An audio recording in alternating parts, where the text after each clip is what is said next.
Unknown. We have an Oh, interview, bro. that's right. Yeah, because it's episode 5 of the questionnaire. Man, we're halfway to 10. So you know I Mm-hmm. got my homie JD Day Hardaway up in the house. What's up, bro? What up, everybody? I love ice cream. We're halfway to 10. He's always eating on the damn show. I swear on my life. I apologize to our guest who tonight is Dominic Bercier. How you doing, man? I'm doing good. Can you guys hear me all right? Everything's cool with the sound? How are you guys doing tonight? No, we're We're doing doing great. phenomenal. Yeah, man. It's been a great night. Yeah. Good, We're gonna good. get into a lot of things with Dominic here. But the first thing I want to say is like I know we kind of got into in the last episode, it's a pre-show questionnaire. I guess we kind of hadn't really revealed that fact, right? But Dominic, I could tell you were a writer when I got it back. Yeah, I can't talk in person, but on the page, I can't shut up. Uh It's great. It's fun uh stuff. I'm Did you like enjoy those? um um um Long I and great expected like answers. three I Okay, expected great. like 3 or 4 word answers, and they were so long. By the time I got through all of them, I was like, "Shit, I don't know what points to make." Well, we better start the show All then. right. Well, right off the bat, man, what I Yeah. want to know is what initially got you into writing, man, and specifically writing comic books, Dominic. Like, what took you that route in the writing angle once you got into writing? Well, I also draw, and that's where I started. So a lot of the comics that I Okay. sent you are drawn by myself. Even if they're in a different style, I can be more of a chameleon as an artist than even as a writer. I find as a writer, what I end up doing is a lot of intuitive stuff. So I'll, how do I say this? It's something Neil Gaiman actually recommends you do. You write one word, then you write the next one, then you write the next one word Hmm. at a time. And it sounds so silly because when we think, it's like drivel. Blah.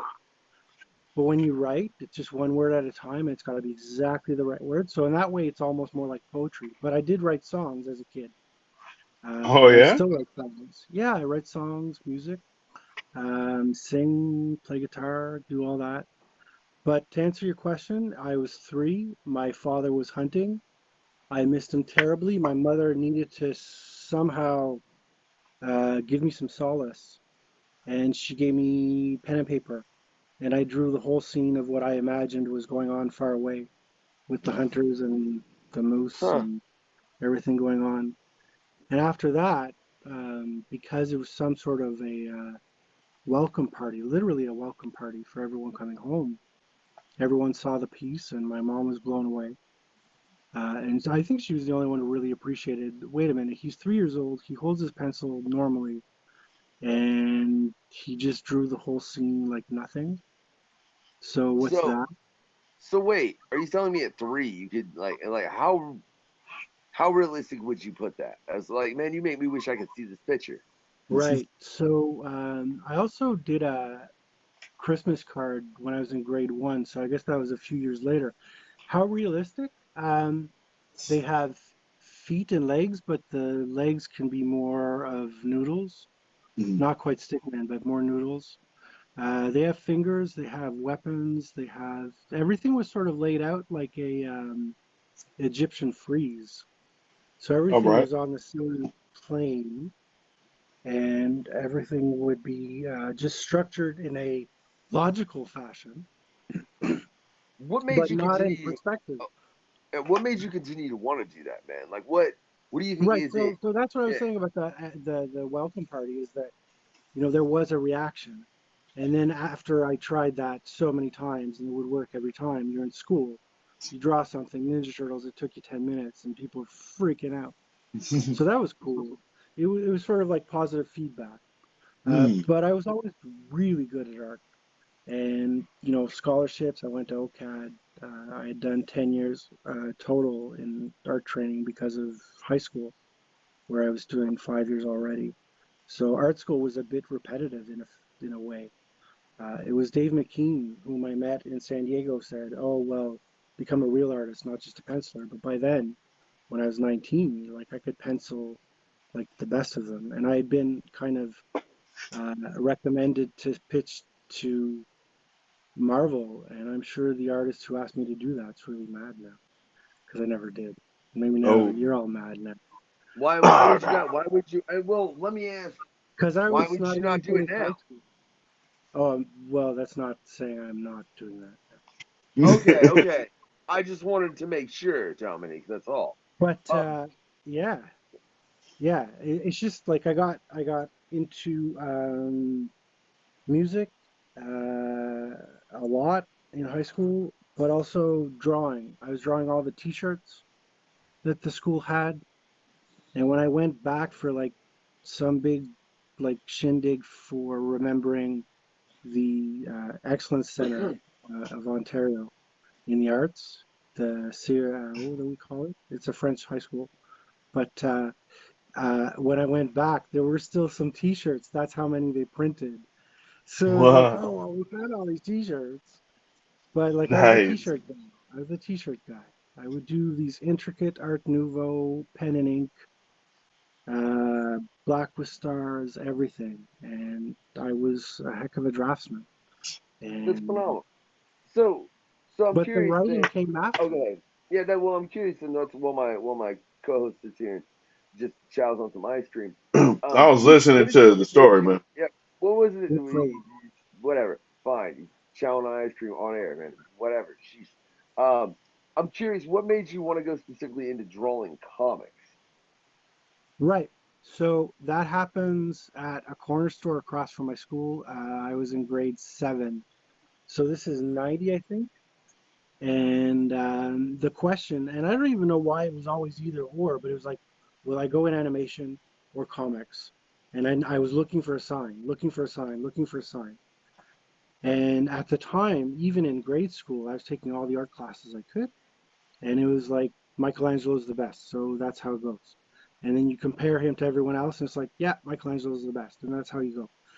And I was looking for some of that in either comics or animation, and it was X-Men, the Extinction Agenda with Jim Lee and Chris Claremont, It and is that just so. blew my I mind. don't mean to interrupt you real quick, Dominic, but it is so funny to me how many people on the questionnaire have came on here and specifically mentioned that arc affected them, and I mean just Jim Lee and Chris Claremont's arc within the X Men. But continue. I just had to point that out, man. It's But really that's been a real. running That's thing. that's like that's like a documented phenomenon. That's what's happening right now. It's I exclusive I data. Yeah. I it happened on episode 4. I'm pretty sure Ariel was said the same thing. Yep, Okay, X-Men. okay, Yeah, I okay. mean he's Wow. my Okay, co-host I now. saw that. Yeah, and it's been specifically the Jim Lee, Chris Claremont era, like Yeah. specifically. And I mean, obviously Matt Hawkins brought that up because Cyberforce is having its 25th anniversary. Jim Lee created it, and that was, you know what I mean. So I mean, that's so he obviously brought up Jim Lee based on that. Well, Cyberforce was Mark Silvestri, but they were working out of Image together. Oh, it Yeah. is Mark Sylvester. Oh God, dude, Mark, you'd kill me if you hear this. I apologize. I don't know why I got that It's okay. I wrong. Why caught it. don't We're all good. We're good. We're good. I? We're Oops. fine. I'm Okay. trying to get Mark on. I don't want to make him mad, Dominic. No, Oh my but that goodness. no, but they followed each other on X-Men, so it's a natural blend to make in the mind. I think. I think you're good. I think you're good. Mark, it was an honest mistake. I promise, man. I love your work on so many other books that I have a lot of them. Don't look at that. But back to what you were saying, Dominic. My apologies. Well, where were we?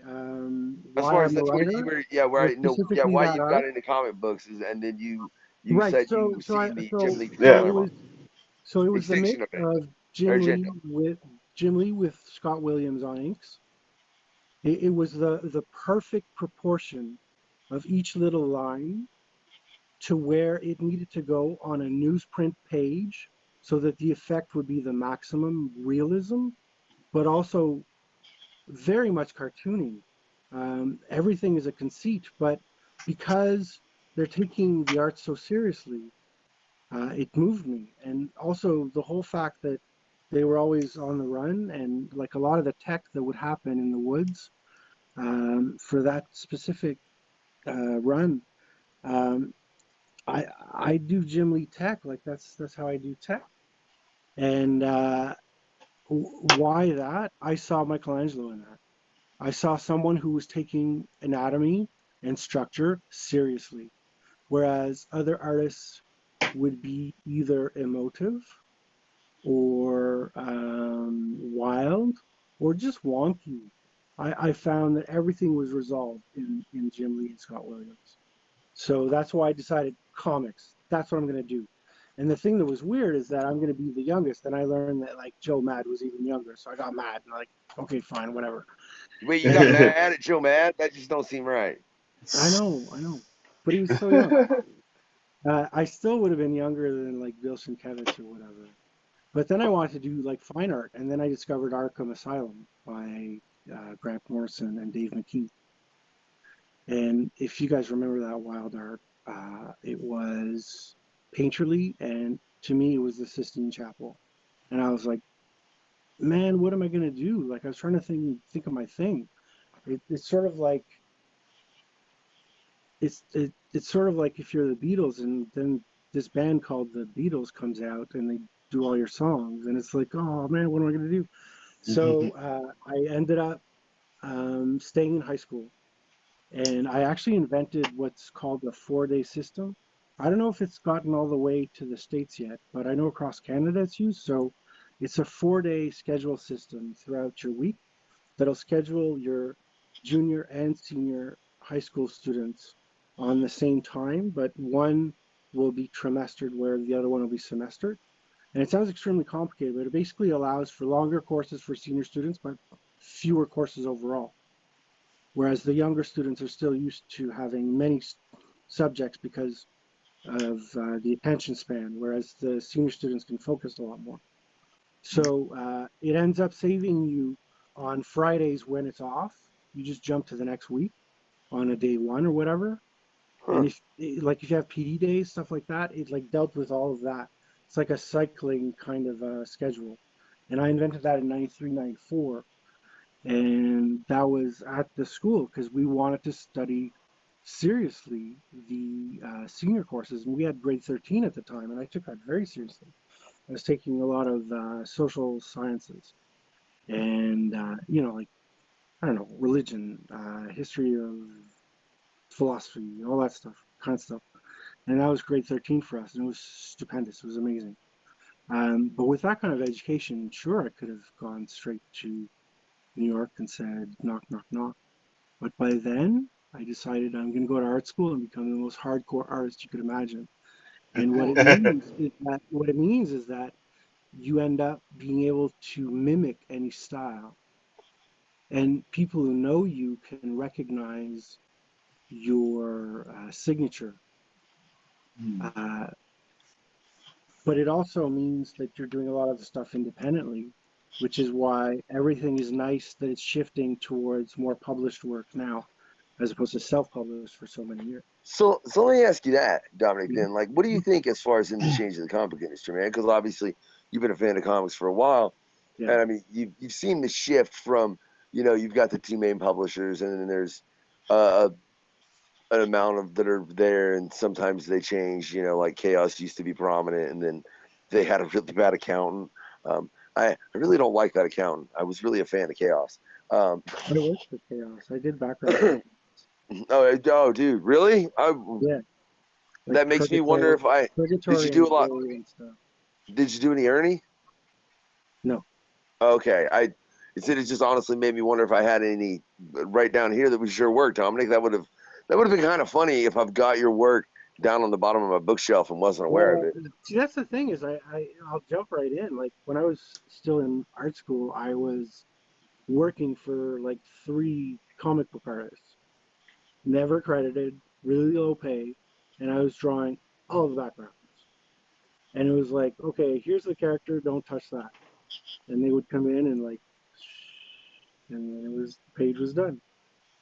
It's pretty funny. But you were saying about Oh yeah, no, sorry, you kind of threw me off with the two, the big two, the other guys break off. Then you have all these. No, well, not even that. But just the fact of how digital. the change in industry, like how it's from digital to and like the entire medium really has changed, man. I mean, comics used to be 10 cents, now they're $5 a pop.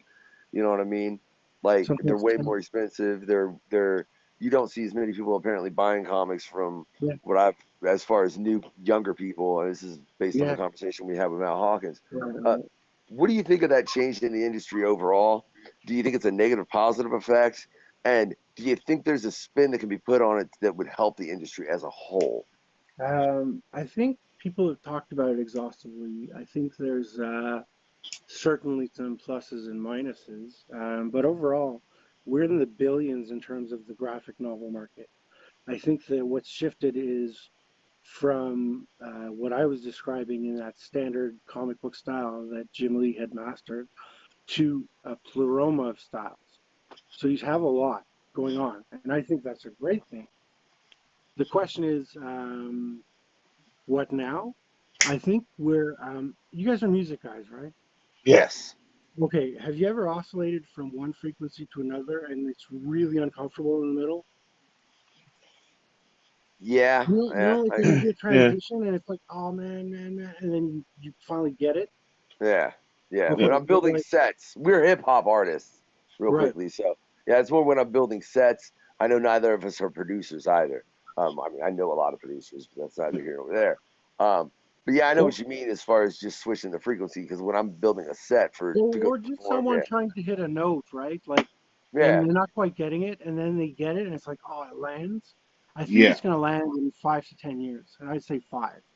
And I'll tell you why. We are blessed with so many comic book movies. It's never been like this. It's going to overwhelm us. The money will keep producing so many more that we will long for something simpler, and the comic book will have always been there. I think that's where comics will come in. Slow art, something that you can sit down with and chill with, that isn't yelling at you or throwing like every horn button possible at you. Well, that's Do what. you know what I'm saying? You don't seem to like kind of, you think I'm crazy, right? No, no, no, no, no. no, no, What? no. No, I'm no. just go What ahead, I'm Hardaway. saying, what I'm thinking is that yeah, there's a bunch of media like for visuals when it comes to things like movies and TV shows and animations and whatnot. Um, but what I think is going to take over because of less of an overhead, everybody has cell phones.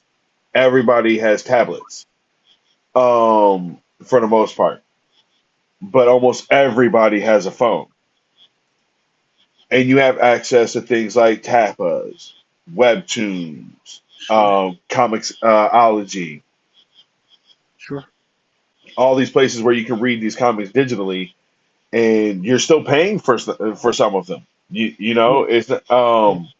like I'm subscribed to Shonen Jump, so I get to read all the new Shonen mangas that come out and whatnot, because they put them all digitally. And the way their apps work, you can just click a panel and you get to read that panel on your whole screen, and then when you swipe, it's a new panel. So it's like you don't lose anything. The actual artwork is bigger and whatnot, unless it's a full page and you're not spending a whole bunch of money on it. You're essentially, if you're doing paper drawings, you're scanning it. And if you're doing your artwork on the computer, all you're doing is moving one file to the next.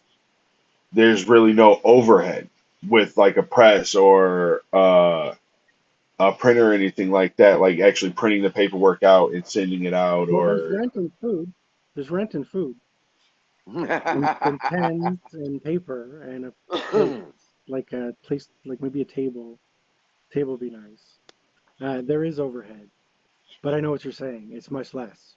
And See, they're I even understand. moving, even I know that Global Comics is now doing it on TV, like Roku TVs. That's pretty innovative. TVs is cool.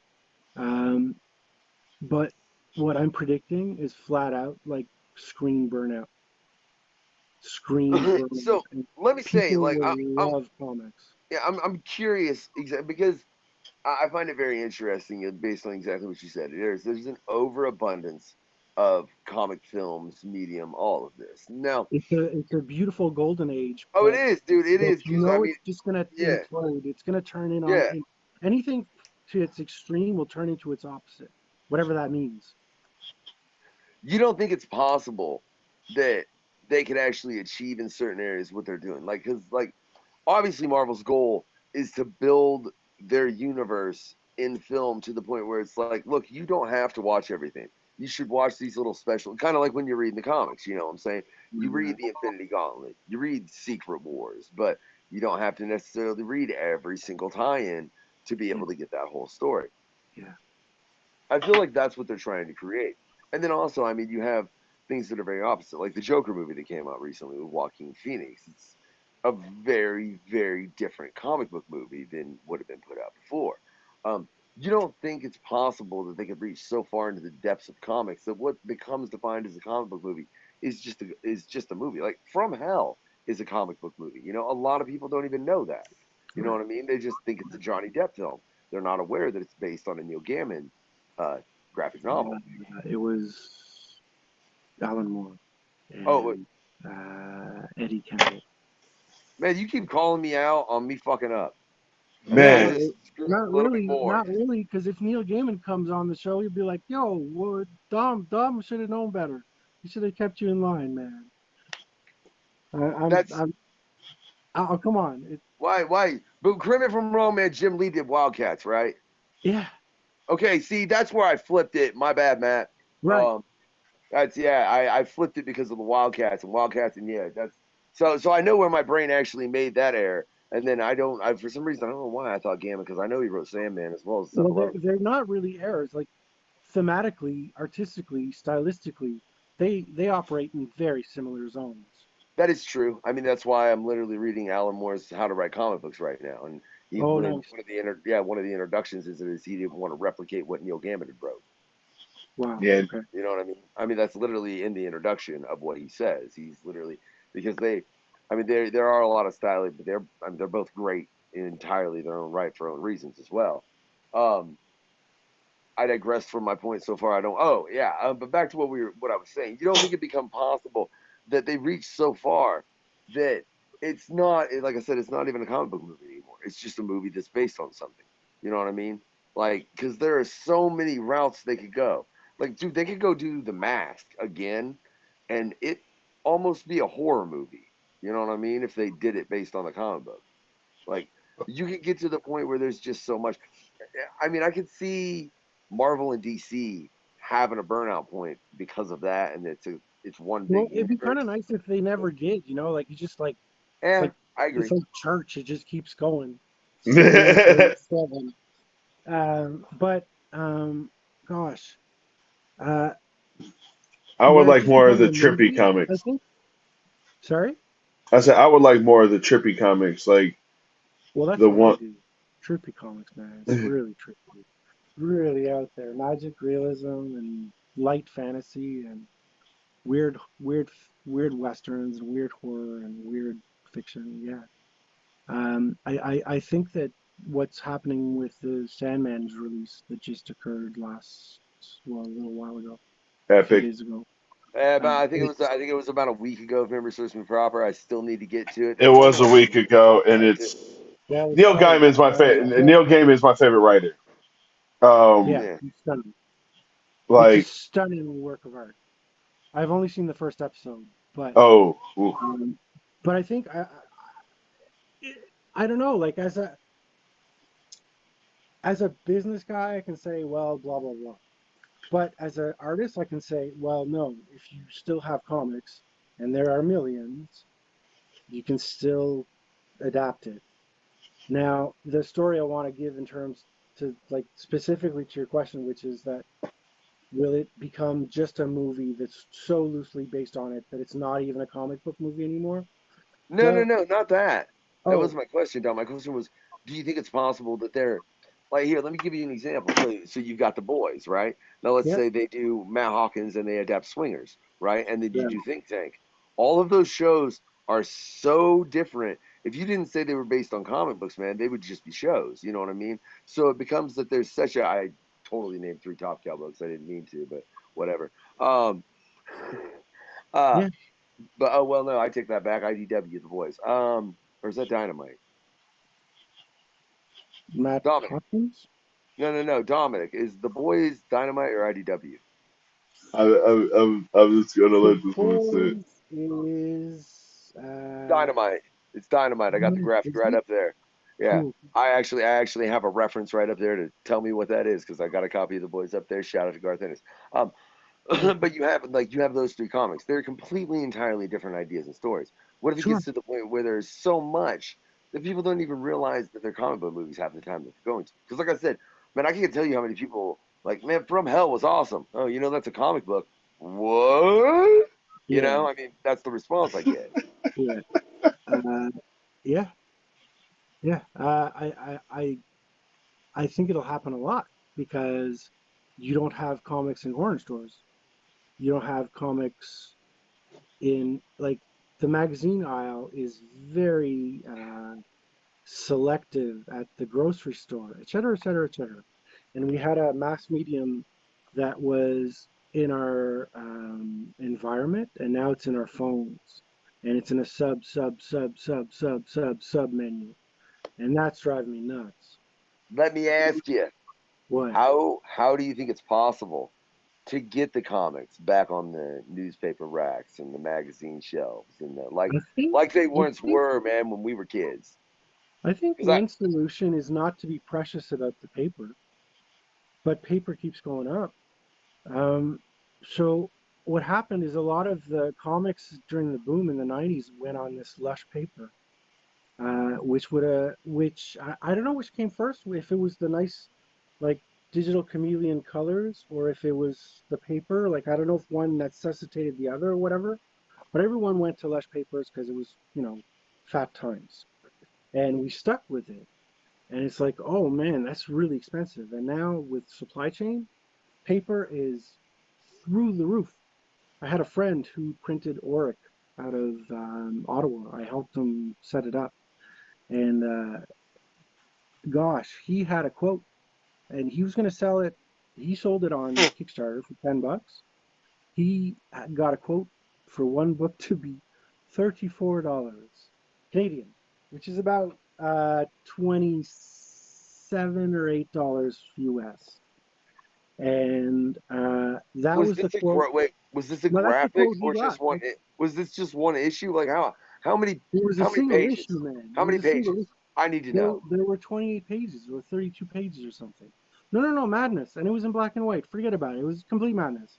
And some people don't even know. If you come straight from printing, printing is a lush business.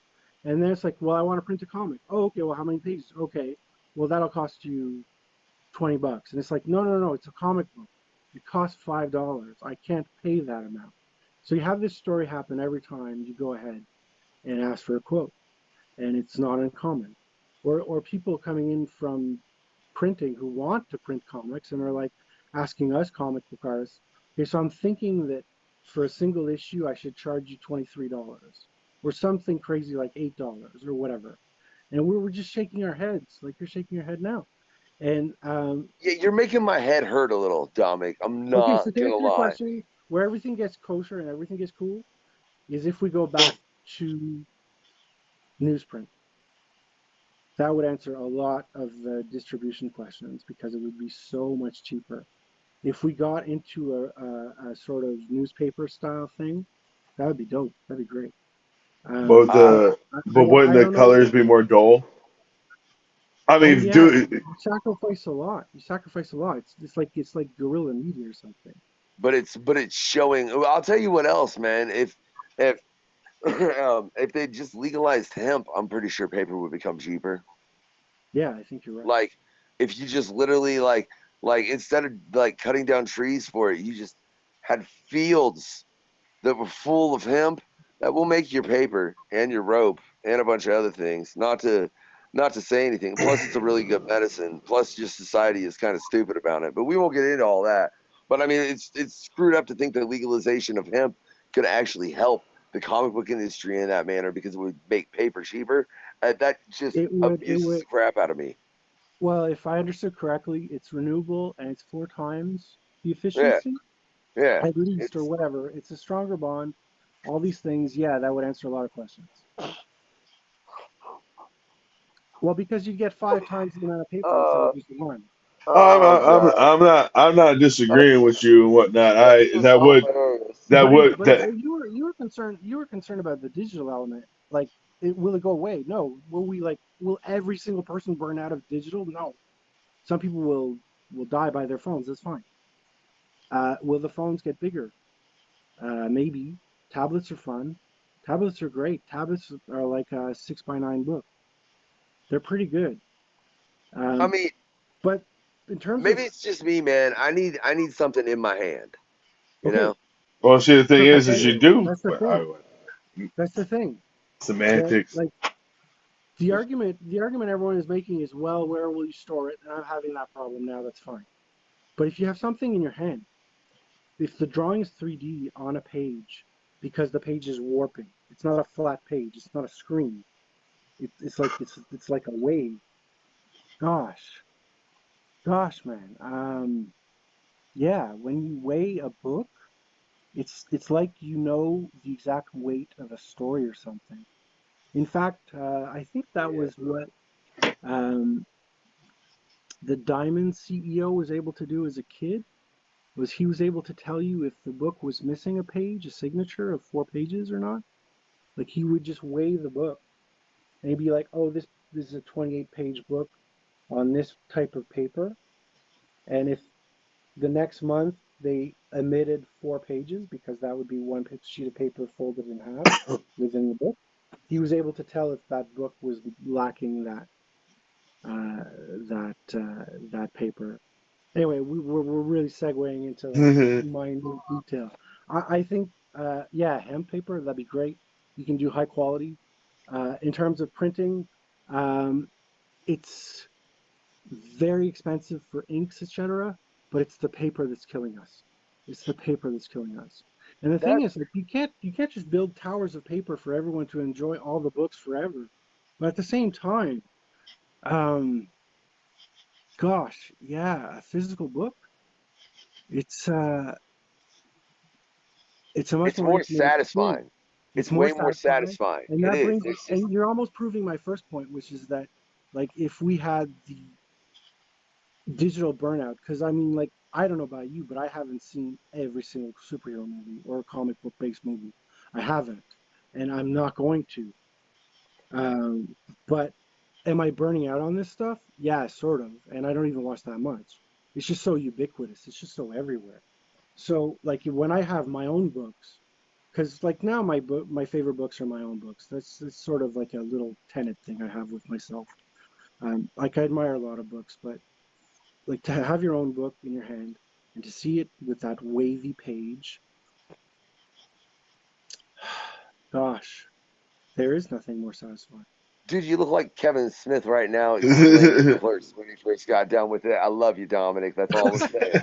Right? That's all I'm saying, bro. That's all I'm saying, man. For real. It's like, because you could just see the passion in all sincerity too. Sure, You know what I mean? Which and sure. I can see it's sincere, and that's phenomenal to see that it is sincere in that aspect. And where was the freaking thing that I was trying to go into, but you wrote these damn answers so long that I read half of it, and I'm like, oh Jesus, and my brain's on 30 other things that I can't remember. And I should have done a uh, point form, but then it wouldn't have sounded as cool. Dominic, you got me to where I'm about to instruct people on the questionnaire. Look, can you keep it to a sentence? Just stop, You stop should. yourself. um, I um, almost I, did, but then I I was love like, you, this is bro. too much fun. Oh my god. Oh my god. I love it. I love it. Oh no, here. Yeah. So, so in that, let's flip. I mean, as far as we're talking about, things being different, mediums, and all this, what's it like working in English and in French? Right. It's really weird.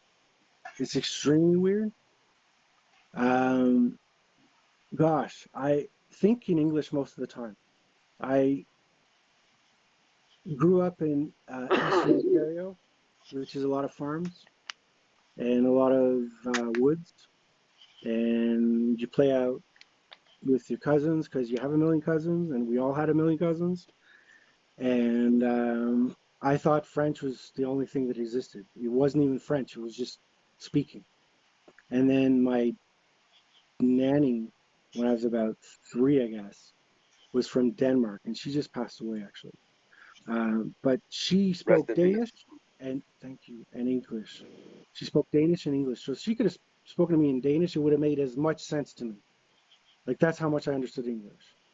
But then when I understood that chaise was chair, table was table, everything was dual all the time. So it's sort of like DNA in your head all the time. And it's very helpful because as a writer, a lot of the time, because you won't have the word in one language, but you have it in the other. So your head is basically a lexicon syllabus thing where everything is, you have all the synonyms and you even have like etymology, the history of the word built into a lot of that. So that's pretty cool. But for the longest time, I kind of forgot my French because I was working in Toronto and then I came back to Ottawa. And Ottawa is bilingual, but Toronto not so much. And it was weird to always try to do things in English and be like, I don't know, something's not clicking, something's not clicking, something's not clicking because my work is very French. If you look at my artwork, if you peeked at it for 2 seconds, there's definitely something European about it. And I couldn't understand what it was. And French is extremely weird for us who are from uh, Eastern Canada, anywhere in Canada, really, because we talk a sort of broken down French. It's a cool French. It's a street French. And when you listen to those Parisian style translations of films on TV, it was just as funny for us, is what I'm saying. Like, ah oui, oui, oh, oui, c'est bon, ah oui, je Say, comprends. can I say though, So it man, was with the really way weird. you said that, I feel Yeah, like you got the Cockney rhyme of French over there. yeah, All I right, did. I just wanted to see if I had that analogy proper in my head. That's all. Well, if I understood it correctly, yeah, Yeah, Cockney rhyme, it's, man, from well, England. Yeah, yeah, well, out of Quebec they call it Joie, but it's like Joie Junior out throughout Canada. yeah, yeah, yeah, yeah. And anyway, so long story short, I lost my French, but I still had it, and I enjoyed communicating in French, but wasn't very brave. And then I did this book actually here. Um, can you guys see that? The Ballad of Jimmy and Yeah. Rose. And I also did it in French. La Ballade de Jimmy et Rose. And that forced my brain to understand words that I could accept in French that were somewhere between Parisian perfect and Arjois, and it ends up being a sort of polished Canadian French. Anyway, so what is it like to work in both? Extremely weird, extremely beneficial, extremely long because you're being so thorough. It's like another column.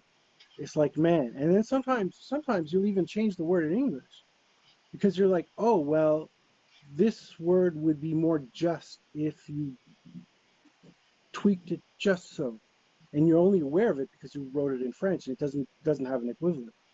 So Huh. in terms of what the two languages are like, French is more specific and English is more forgiving. So those are the both like plus minus of each. Huh. And to work in both, like I did Pop Terra, and I don't have a copy of that here, but because it just got printed. But you might As be able long to. as you sent the images, didn't you? Well, it's in the Dropbox folder Yeah, actually. yeah, yeah. They'll see it. If you're watching, you'll see it. If you're listening, you're obviously not going to see it if you're just listening. If you can see it and you're just listening, you might want to go to a psychiatrist. But that's a whole different story. And if you're listening, I appreciate you listening. And what's up? This is the questionnaire. I'm glad you're tuning in with us and Dominic. Yeah. But just Oh, you may want to. That's all. the But I'm not an- going to get that involved in your personal life. the But go ahead. answers. So Pop Terra was a collection I did of 6 books that I worked on between 2000 and 2020. So it took me 20 years to do these 6 books, if you will, in the sense that I was very intimately attached to what the stories were and almost lived them in many cases. And in 2020, I got a grant from ACFO Ottawa and uh, Canadian Heritage to do translations, and I translated all 6. So I have them all in English and in French, and you can get the English Pop Terra collection or the French Pop Terra collection, and that's everywhere books are sold. So you can go to Amazon, Barnes and Noble, just look up Dominic Bercier and you'll find it. Pop Terra collection. But that was like extremely, um, gosh, there's something about working in English and French that is too daunting to make it worthwhile. And yet you've done it. And as a result, you have this amazing feat. And both Wait, stories match up. I, So I I don't know need where the you. reward is, but Oh, oh, well, like I it's need you. amazing. I Yeah. just need you to elaborate that On what? it's a Yeah, because daunting. yeah, Yeah, yeah. It I need sounds you like to you have elaborate on you that. created yourself a superpower there. Yeah, there's Which something part? there Whoa, that. whoa, Yeah. whoa, whoa, whoa. I missed something. I have a superpower because it was daunting. I missed that. Well, no, I Well, was saying like I want to do elaboration as far as on. You said how daunting it was that it was almost yeah, pointless. Like, yeah. yeah, I You know, believe you it. say it's daunting that it's pointless to attempt, but though that you've been doing it so long, that you have acquired a feat. So it's like you have a superpower in writing both in English and French. French, you know what I'm saying? So it's like, I suppose maybe if you were going to liken to superpower, fine. It sort of is because you are working in two different dimensions. So the fact that each reflects the other and kind of perfects and plays off the other, it's sort of like if you had two singers or two rappers going back and forth. And it's uh, That's in how my me and my head brother. still. Yeah, What? that's how me and my brother do it with DKB, bro. I can totally relate. But you Right. know, Okay. so is I'll that be why honest. it's The daunting? questionnaire has modified, and there's one question that wasn't on there at the time when I sent it to you, Dominic. Uh, Right. even though it was on the questionnaire for the previous guest, it just shows you like look, man, I am the unknown factor. We'll just leave it at that. Whatever. Um, I'm curious if you could pick a personal superpower, like a superpower for yourself, man, to have one. What would you take, Dominic? Yeah. I know the answer to this. Most people say I want to fly, stuff like that. X-ray vision, stuff like that, whatever. I want to be at the right place at the right time all the time. Oh, Oh, It's like oh, synchronicity, man, something like that. uh, And that's how I try to operate, and it's really hard because I don't have that much energy. But like to be in a mode where it's like, okay, my friend needs me. Okay, okay, my parents need me. Okay, my brother needs me. Let's go. Or sometimes it's like the page needs me. This character needs me. They need me right now. So be that at the right place at the right time. That's That a would be phenomenal answer. And yeah. Wow. if we ever get a better answer than that to that question, I'll be slightly amazed, Dominic, to be Yeah. real honest. I mean, really, just to be, yeah, no, amazing. Thank that's a you. phenomenal answer, man. It really is. But I'll tell you what, then we'll talk about being at the right place at the right time. If you could be at the right place at the right time and have your choice of writers Yeah. to do art for. Like any writer you can think of, man, as long as they're alive. I ain't playing that thing in the ground, right? You ain't Right, looking right. like no Stan Lee, may he rest in peace. I got much love for the man because he is the Yeah. man. Anyone that doesn't know that, I'm sorry, you missed a step somewhere, right? But living writer for to write you a script that you would be able to just draw out all nice and smooth. One writer, only Yeah, one. one writer. Yeah, one writer, just one. It would be Neil Gaiman. Hands Oh, down. Ooh. Yeah. Yeah. See. I knew you were. How many books of Neil Gaiman have you read? Not enough. Not enough. Oh. But Ooh. I but read them I all. was see, I was a fan of Dave McKean and I have all of his books. Okay. Okay. So they were such brothers and you know, in how they worked for so long to get started. Like with gosh, what was it? Uh, Before Arkham Asylum, it was Black Orchid. And anyway, so I've read tons of stuff by Neil Gaiman because they work on so many things together. But Neil Gaiman I found difficult to read oftentimes because his artists weren't always necessarily the same style and switching so quickly in within that variegation. It was very difficult for me. I found it very pleasant to read him over Mark Temple well, let's or Oh, or go ahead, uh, man. Have you or read any of his novels? no, no, I haven't. I Well, I'll read tell you most what. of them. I Yeah, met him. Dominic. Oh, you've met Neil? Yeah, How was That's Neil? awesome. Yeah. I heard some. I he don't know who was said it, but somebody said he was a super good cool. guy. Remember, huh? Super cool. I'm like, okay, I have a Yeah. problem. You made a comic book called Signal to Noise, but before that, I created a comic called Signal. What do I do? And he's like, just. Then he goes. He's like, oh well, it's not the same title. It doesn't even matter. It's fine. And he wrote inside Signal to Noise, or I think it was Mr. Punch. He says, "Dream the signal" in my book. So it was like, oh, don't worry about it. It's all good. And he was super cool about it. So That's yeah, I met him in that's Toronto phenomenal. at a bookstore. It was a huge signing, and he was generous with everyone. And everyone, it was it was almost like a love-in. It was almost like it, I'm not saying everyone there was, but it was almost like a hippie experience because everything was so calm, and he would set the stage, and he was there for hours. That man was at Uh, work. That man was at work. He had all his water bottles, he had all his pens, and he was generous and gregarious with everyone. And I don't know how he does that. It's well, incredible. I'll tell you what though. I'm very happy to hear that about Neil, man. Yes. Like I said, I've never, especially with the work he puts out. But let's flip that question, Okay. Yeah. Dominic. Right? If you Okay. could write for an artist, Oh. which artist would it be? See, my head is a kaleidoscope of every single artist that ever existed. So no dead artists. None. Like, No.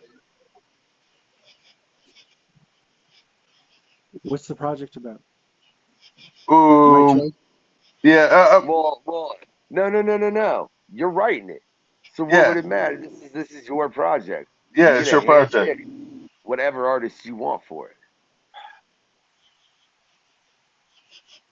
The kid me would have said Dave McKean. The adult me would say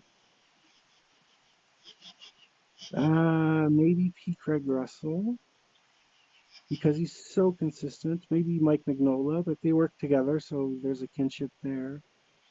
Um, any artist, gosh. So you're basically asking me who's the best artist? Who's the best No, no, artist? no, no, no. I'm asking you, Like if you were to vibe, create the true vibe. story that you wanted, who who do you think could best draw that story for you? Yeah. That doesn't mean necessarily it's the best artist, and technically that's subjective. There are people that I'm sure hate Alan Moore, or I mean, not Alan Moore, Alex Ross's work, which is I don't know how you could, but But I'm you give sure me there an are people idea. that despise it. You gave me an idea, which leads me to the true answer. It would be Travis Charest.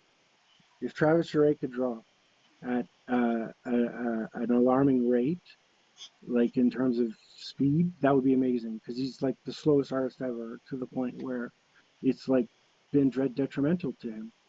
But he is worth every moment, every minute. He is so meticulous, and I would love to work with him. He is 3D to the max. I think my favorite comic series ever is probably Wildcats meets X-Men, which brings us full circle to a lot of the stuff we talked about.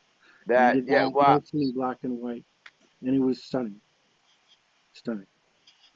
uh, Dominic, man, yeah, I love how you just loop that around to everything we've discussed.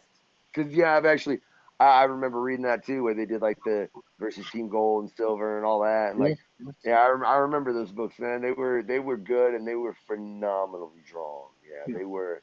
The art in those books was exceptional. It really was, man. Those are books that I had that I wish I still had. You know what I mean? Right. I could tell you a lot of cases of that. um, but I'll tell you what, man. On that, let's just ask because you obviously love your books, man. If you could pick a comic to have out of history, like, and I mean mint, crisp, nice, right, and not for money purposes, bro. For you For want love, that moment purposes, you for know. love. Yeah, for love Yeah. of For the it. Yeah, love. don't go pick an Action Adventures #1 just because you can get $1 million out of the thing, right? I mean, you can pick $1 million book. Don't get me wrong, but what one would you want out of just the love It of the would book? be it would be it would be Hulk 181 with the first appearance of Wolverine. Okay. Oh, Ooh. All that right. makes that makes sense. That makes sense. That's what it Yeah. would be. And what's All weird right. is that I didn't know what Herb Trimp looked like, but I kept crossing him in a hall in Montreal. And he was like looking at me like, why isn't this kid coming up to me? And I was like, I don't know who this guy is. And like, I never did meet him. And he's since passed away, but he was the artist on that, Herb Trim. And it's like, I have so many of these stories of just being around these shows. And it's like ships in the night, man, ships in the night. And that would be it. That would be amazing. Mint, is it in the mail? Is that what you're offering? Is that like a I little mean, special offer? Special, yeah, I can give you a coupon or something? uh, sure, yeah, I wish sure. so. But And honestly, All it would right, be so that. It would be I the have first appearance. I got a question for you. If there was a team of heroes or villains, or just a hero or villain that you can write a miniseries on, who would you write about? Ninja Turtles. oh, I can draw Ninja Turtles at lightning speed. would you want now? Now let me see then. If you were brought in to do a Ninja Turtle story, would you more want to do the art of it? Would you want to do the story, or would you want to handle both? I can and would want to, yeah. Unless I could work with Kevin Eastman and we could just jam. And I've met him a bunch of times, and he's been very cool. In fact, one of my stories, Pangaya and the Key of Mirari, uh, started as a submission to heavy metal that he invited me to do. He's like, pretty colors, I don't understand it. And we did it. And that was it. So it bounced back to me, but I was trying to create something as iconic as the Ninja Turtles. So I would own the Ninja Turtles. Like I would kill that. I would kill it. That'd be great. That'd be great. That really kind of amazes me. You didn't have a little harder choice in that comic, then, because I know that real first issue of Ninja Turtles they put out. I know there's not many left. I don't know. I don't have one. Yeah, like the original, but you know the original run I'm talking about, where Yes. they were way more violent and Oh right. yes, yes, yes. I'm curious, man. What do you think when they take a character like that? You know what I'm saying? Whether it be the Ninja Turtles or like taking Deadpool and making him more of a funny anti-hero. And I mean, there's so many characters they kind of dull the edge of the sword of, so they're not so uh, violent. I mean, would be the way to put it. So they don't have such a, you know, when we say it's okay, but you just can take them more. What's your opinion when they take a character and do that for that purpose? Hmm. And would you For ever? this, for Yeah, the would sake, you ever do that? If you had a character that you knew if you just dulled the I sword, well, see, I'm that sort of it would asking be that money. question to myself. That's actually a slightly more interesting question because would I? The question is, okay, you have the golden spoon now. You have the silver lining, and the question is, do you allow the dumbing down of your characters? For millions and millions of dollars. I've always anticipated that I have to a certain degree, and that's sort of the name of the game. Um, and I think that Kevin Eastman's very grateful that we got that cartoon show that was so silly, and that we get a lot of things that are a little silly. But every now and then, like that first Ninja Turtles movie out of '89 was very dark. Then it got very silly. Then, number three was like, this was our time, right? So number three was like a sort of a middle ground. And that had to Yeah, do with the it was. collaboration too, because Peter Laird was lighter too, all these things. But it's an extremely difficult question to answer because it brings me to like a really anxious place in myself because I want the character to be as potent as possible. And that's what you're asking about. And I don't think a character can endure too much of that. But if you don't do it, how do you reach the masses? And that's the question that the execs are asking themselves.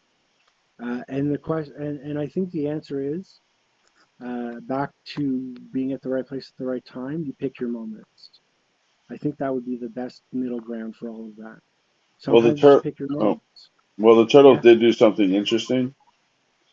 In one of their TV specials, all the different types of turtles to that point made an appearance. They helped out. It was all the turtles versus all the shredders and all the Krangs and all Whoa. the other enemies.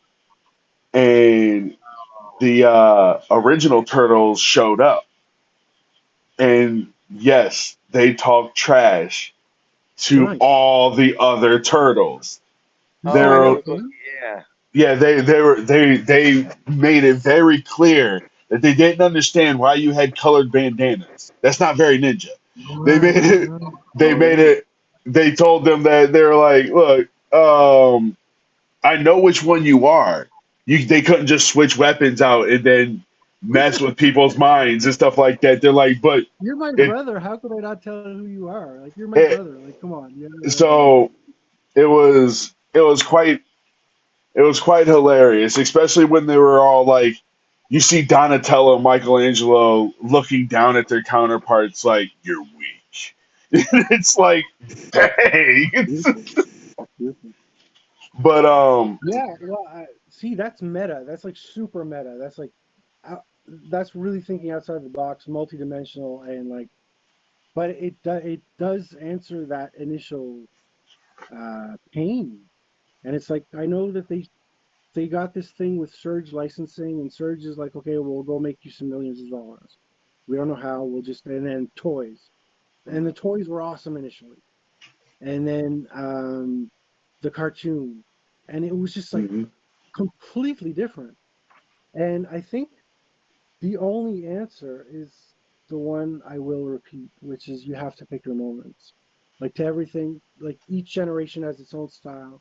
And sometimes we're trying to reflect the generation, sometimes we're trying to guide the generation. And the fact that you were able to reinvent Ninja Turtles all these times, as opposed to just having this, one-off number one that went nowhere, I think that, Eastman and Laird are very grateful that it took off the way it did. And if that happened to my stories, like that would be really weird, but um, I'd be extremely grateful. Like I'm not going to be silly about that. Hell yeah. Hey, Dominic, man, can I just say, I'm grateful for you stopping by the questionnaire, man. It's been a hell of an Pleasure. interview. yeah, thank you. I have appreciated you. Before we get you to go, can I just get you to say, yo, I'm Dominic Bercier. I'm waiting to butcher your last name every time I pronounce it, by the way. If I've done it, I'm hoping I've done okay.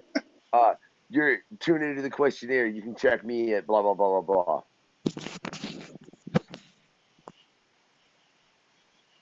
I'm Dominic Bercier. You're tuned into the questionnaire.